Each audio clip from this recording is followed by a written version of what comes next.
ಜನಸೇವಾ Kannada TV news. ಮಂಡ್ಯದಲ್ಲಿ ನಡೆದ ಪ್ರಜಾಧ್ವನಿ 2 ಯಾತ್ರೆಯಲ್ಲಿ ಡಿಸಿಎಂ ಡಿಕೆ ಶಿವಕುಮಾರ್ ಅವರ ಮಾತುಗಳು. ಇದು ಐತಿಹಾಸಿಕ ಸಭೆ. ಭಾರತ ಜೋಡೋ ಯಾತ್ರೆ ಮೂಲಕ ರಾಜ್ಯದಲ್ಲಿ ರಾಹುಲ್ ಗಾಂಧಿರವರು ಚಾಮರಾಜನಗರದಿಂದ ರಾಯಚೂರಿನವರೆಗೂ ಹೆಜ್ಜೆ ಹಾಕಿದ ಎಲ್ಲ ಕ್ಷೇತ್ರಗಳಲ್ಲಿ ಕಾಂಗ್ರೆಸ್ ಅಭ್ಯರ್ಥಿಗಳು ಗೆದ್ದಿದ್ದಾರೆ. ಆ ಮೂಲಕ ರಾಜ್ಯದಲ್ಲಿ ಕಾಂಗ್ರೆಸ್ ಅಧಿಕಾರಕ್ಕೆ ಬಂದಿದೆ. ಅವರ ಕಾಲ್ಗುಣ ಶಕ್ತಿಶಾಲಿಯಾಗಿದೆ. ದೇಶದಲ್ಲಿ ವಸ್ತುಗಳ ಬೆಲೆ ಏರಿಕೆ, ಬಡವರ ನಿರುದ್ಯೋಗ ಸಮಸ್ಯೆಗಳನ್ನು ಆಲಿಸಿ ಪರಿಹಾರ ನೀಡಲು ಹೆಜ್ಜೆ ಹಾಕಿದ್ದಾರೆ. 5 ಬೆರಳು ಸೇರಿ ಈ ಕೈ ಮುಷ್ಟಿ ಆಯ್ತು, 5 ಗ್ಯಾರಂಟಿ ಸೇರಿ ಈ ಕೈ ಗಟ್ಟಿ ಆಯ್ತು. ಈ ಕೈ ಗಟ್ಟಿಯಾಗಿ ಕರ್ನಾಟಕ ರಾಜ್ಯ ಸಮೃದ್ಧಿ ಆಯ್ತು, ಮಂಡ್ಯಕ್ಕೆ ಅನುಕೂಲ ಆಯ್ತು. ನೀವೆಲ್ಲ ಸೇರಿ ಈ ಹಸ್ತದ ಗುರುತಿಗೆ ಆಶೀರ್ವಾದ ಮಾಡಬೇಕು. ಮಲ್ಲಿಕಾರ್ಜುನ್ ಖರ್ಗೆ ಅವರ ನೇತೃತ್ವದಲ್ಲಿ ಕಾಂಗ್ರೆಸ್ ಪಕ್ಷ ಇವತ್ತು ಕೆಲಸ ಮಾಡ್ತಾ ಇದೆ.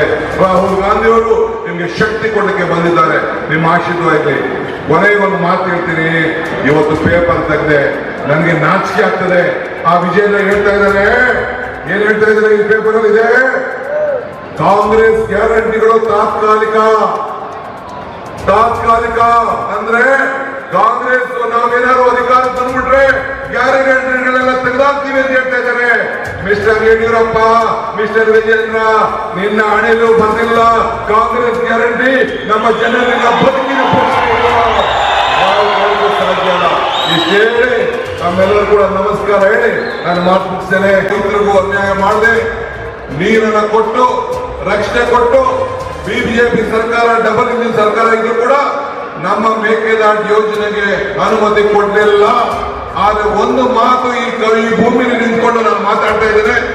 ನಾನು ಸಿದ್ದರಾಮಯ್ಯನವರು ನೀವೆಲ್ಲ ಸೇರಿ ನಮ್ಗೆ ಏನ್ ಶಕ್ತಿ ಕೊಟ್ಟಿದ್ದೀರಿ, ನಮ್ಮ ಅವಧಿಯಲ್ಲೇ ಈ ಮೇಕೆದಾಟು ಯೋಜನೆಯನ್ನು ನಾವು ಪ್ರಾರಂಭ ಮಾಡ್ತೇವೆ ಅನ್ನೋ ಮಾತನ್ನ ಈ ಸಂದರ್ಭದಲ್ಲಿ ನಾನು ಬಯಸ್ತಾ ಇದ್ದೇನೆ. ಮಾನ್ಯಶ್ರೀ ನಮ್ಮ ಶ್ರೀನಿವಾಸ್ ಅವರು ಜೆಡಿಎಸ್ ನ ಮಾಜಿ ಶಾಸಕರು ಕಾಂಗ್ರೆಸ್ ಪಕ್ಷಕ್ಕೆ ಸೇರ್ಪಡೆ ಆಗ್ತಾ ಇದ್ದಾರೆ. ಅವರೇನ್ ತಂತ್ರ, ಇವತ್ತು 2019ರಲ್ಲಿ ಹಾಸನದಲ್ಲಿ ರಾಹುಲ್ ಗಾಂಧಿ ಅವರು ಒಂದು ಮಾತು ಹೇಳಿದ್ರು. ಏನ್ ಹೇಳಿದ್ರು ಅಂದ್ರೆ ಜೆಡಿಎಸ್ ಬಿ ಟೀಮ್ ಅಂತ ಹೇಳಿದ್ರು. ನಾನು ಯಾಕಪ್ಪ ಕೇಳ್ತಾ ಇದ್ದಾರೆ ಅಂತ ಹೇಳಿ ನಾನು ಪ್ರಶ್ನೆ ಮಾಡ್ತಾ ಇದ್ದೆ. ಸಿದ್ದರಾಮಯ್ಯನವ್ರನ್ನ ಜಗಳ ಮಾಡಿದ್ರು, ಯಾಕೆ ಇದನ್ನ ಹೇಳ್ಸಕ್ ಹೋದ್ರಿ ನೀವು ಅಂತ. ಇಲ್ಲ ಕಡೆ ಅವ್ರನ್ನೆಲ್ಲ ಅಂಡರ್ಸ್ಟ್ಯಾಂಡಿಂಗ್ ಇದೆ, ಒಳಗಡೆ ಬಿ ಟೀಮ್ ಕಡೆ ಅಂತ ಅವ್ರು ಹೇಳಿದ್ರು. ಈಗ ಏನಾಯ್ತು, ಬಿ ಟೀಮ್ ಹೋಗಿ 2 ಸೇರಿ ಎ ಟೀಮ್ ಆಗ್ಬಿಟ್ಟಿದೆ. ಈ ಎ ಟೀಮ್ ಅನ್ನ ಮುಗಿಸುವಂತ ಕೆಲಸ ತಾವು ಮಾಡಬೇಕು. ಈಗ ರಾಹುಲ್ ಗಾಂಧಿ ಅವರು ಮತ್ತೆ ಭಾರತಕ್ಕೆ ನ್ಯಾಯ ಯಾತ್ರೆಯನ್ನು ಮಾಡಿದ್ದಾರೆ. ಇವತ್ತು ಈ ರಾಜ್ಯದಲ್ಲಿ, ನಿಮ್ಮ ಜಿಲ್ಲೆಯಲ್ಲಿ, ಈ ಮಂಡ್ಯಗೆ ಬೆಳಗ್ಗೆ ಸಾಯಂಕಾಲ ನಿಮಗೋಸ್ಕರ ದುಡಿಯುವಂತ ಒಬ್ಬ ಸ್ಥಳೀಕರಿಗೆ, ಒಬ್ಬ ಉದ್ಯಮಿಗೆ, ಇವತ್ತು ಒಬ್ಬ ರೈತನ ಮಗನಿಗೆ ಇವತ್ತು ನಮ್ಮ ವೆಂಕಟರಮಣಗೌಡ ಚಂದ್ರು ಅವರಿಗೆ ಇವತ್ತು ಅವಕಾಶ ನೀಡಿದ್ದಾರೆ. ಇವತ್ತು ಚಂದ್ರು ಅಲ್ಲ ಅಭ್ಯರ್ಥಿ, ಈ ಡಿಕೆ ಶಿವಕುಮಾರ್, ಈ ಸಿದ್ದರಾಮಯ್ಯ ಇಲ್ಲಿ ಅಭ್ಯರ್ಥಿ, ಮಲ್ಲಿಕಾರ್ಜುನ್ ಖರ್ಗೆ ಅಭ್ಯರ್ಥಿ, ರಾಹುಲ್ ಗಾಂಧಿ ಅಭ್ಯರ್ಥಿ. ಇದನ್ನ ಗಮನಿಟ್ಕೊಳ್ಬೇಕು. ಇವತ್ತು ಜನತಾದಳ ಅಭ್ಯರ್ಥಿ ನಿನ್ ಜನ ಇರ್ಲಿಲ್ವೇನ್ರಿ? ನಿನ್ನ ಮುಖ್ಯಮಂತ್ರಿ ಮಾಡಿದಂತ ಜನ ಇರ್ಲಿಲ್ವಾ? ನಿನ್ಗೆ MLA ಮಾಡಿದಂತ MP ಮಾಡಿದಂತ ಜನ ಇರಲಿಲ್ಲ. ಆ ಜನಕ್ಕೆ ದ್ರೋಹ ಮಾಡಿ ಇವತ್ತು ಈ ಜನರ ಮೇಲೆ ಕಿವಿ ಮೇಲೆ ಹೂವು ಇಡಬೇಕು ಅಂತ ಬಂದಿದ್ಯಾ? ಇದು ಸಾಧ್ಯ ಇಲ್ಲ. 3 ಸೀಟು ಬರ್ಕೊಳ್ಳಿ ನೀವು. ಹಾಸನ, ಬೆಂಗಳೂರು ಗ್ರಾಮಾಂತರ, ಮಂಡ್ಯ, ಕೋಲಾರ, ಈ 4 ಸೀಟ್ಗಳು ಕಾಂಗ್ರೆಸ್ ಪಕ್ಷ ಗೆದ್ದೇ ಗೆಲ್ತಿದೆ. 20 ಸೀಟ್ ಗೆದ್ದೇ ಗೆಲ್ತಿದೆ. ಆತ್ಮವಿಶ್ವಾಸದಿಂದ ಹೋಗಿ. ಹೆಣ್ಮಕ್ಳೇ, ನನ್ನ ತಾಯಂದಿರಿಗೆ ನಿಮ್ಮ ಹೋರಾಟಕ್ಕೆ ನನ್ನ ಕೋಟಿ ನಮಸ್ಕಾರಗಳು. ನಿಮ್ಮ ಸ್ವಾಭಿಮಾನಕ್ಕೋಸ್ಕರ ನಿಮ್ಮ ಹೆಣ್ಮಕ್ಳು ನೀವು ಹೋರಾಟ ಮಾಡಿದ್ರೆ, ಗೋಬ್ಯಾಕ್ ಅಂತ ಹೇಳಿದ್ರೆ ಗೋಬ್ಯಾಕ್. ಮಂಡ್ಯದಿಂದ, ಕರ್ನಾಟಕದಿಂದಲೇ ಗೋಬ್ಯಾಕ್. ನಿಮ್ಮ ಪಾರ್ಟಿಯಿಂದಲೇ ಗೋಬ್ಯಾಕ್. ಆ ಕೆಲಸವನ್ನ ಇವತ್ತು ನೀವು ಮಾಡಿದಿರಿ, ಒಳ್ಳೆ ಕೆಲಸ ಮಾಡಿದರೆ.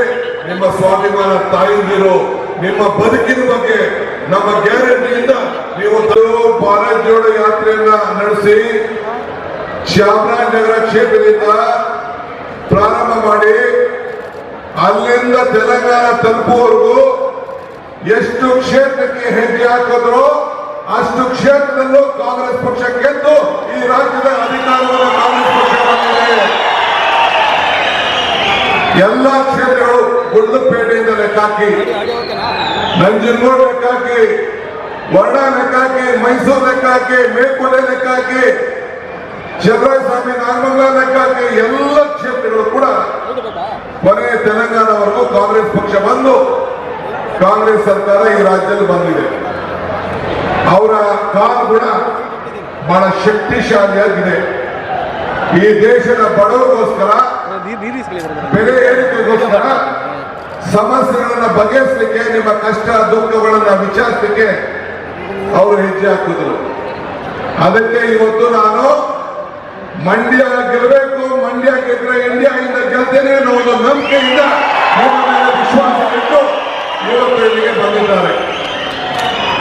ಇವತ್ತು ತಾವು ಕೇಳೋದಿಷ್ಟೇ, ನಾನು 136 ಸೀಟನ್ನ ತಾವು ಆಶೀರ್ವಾದ ಮಾಡಿಕೊಟ್ರೆ, ಮಂಡ್ಯ ಜಿಲ್ಲೆಯಲ್ಲಿ ಒಂದು ಸೀಟ್ ಬಿಟ್ರೆ ಎಲ್ಲ ಸೀಟನ್ನ ಈ ಲೋಕಸಭಾ ಕ್ಷೇತ್ರದಲ್ಲಿ ಗೆಲ್ಲಿಸಿದ್ವಿ.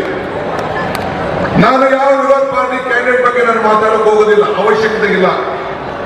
ಯಾಕೆಂದ್ರೆ ವಿರೋಧ ಪಾರ್ಟಿ ಕ್ಯಾಂಡಿಡೇಟ್ ನಿಮ್ಮ ಕಷ್ಟಕ್ಕೂ ಆಗಲಿಲ್ಲ, ನಿಮ್ಮ ಸುಖಕ್ಕೂ ಆಗಲಿಲ್ಲ, ಒಂದು ಸಣ್ಣ ಸಾಕ್ಷಿ ಗುಡ್ಡೆಯಿಂದ ಈ ಮಂಡ್ಯಕ್ಕೆ ಬರಲಿಲ್ಲ.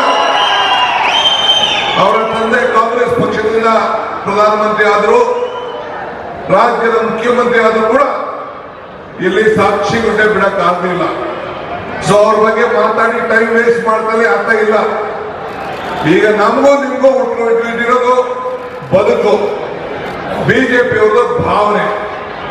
ಇವತ್ತು ನಿಮ್ಮ ಬದುಕಿಗೋಸ್ಕರ ಇವತ್ತು ನಾವು ಕಾಂಗ್ರೆಸ್ ಪಕ್ಷ 5 ಗ್ಯಾರಂಟಿಗಳ ಜೊತೆಯಲ್ಲಿ ರೈತರಿಗೋಸ್ಕರ ಇವತ್ತು ನಾವು ಮೇಕೆದಾಟು ಯೋಜನೆಯನ್ನು ನಾವು ಮಾಡಿ ಈ ಕಾವೇರಿ ಜನಾಂಗೀಯ ಪ್ರದೇಶವನ್ನ ಇವತ್ತು ನಾವು ಪ್ರಾರಂಭವನ್ನ ಮಾಡೇ ಮಾಡ್ತೀವಿ ಅಂತೇಳಿ ಸಂಕಲ್ಪವನ್ನ ಮಾಡಿ ಇವತ್ತು ನಾವು ನಿಮ್ಮ ಜೊತೆಯಲ್ಲಿ ಹೆಜ್ಜೆಯನ್ನು ಹಾಕ್ತಾ ಇದ್ದೇವೆ.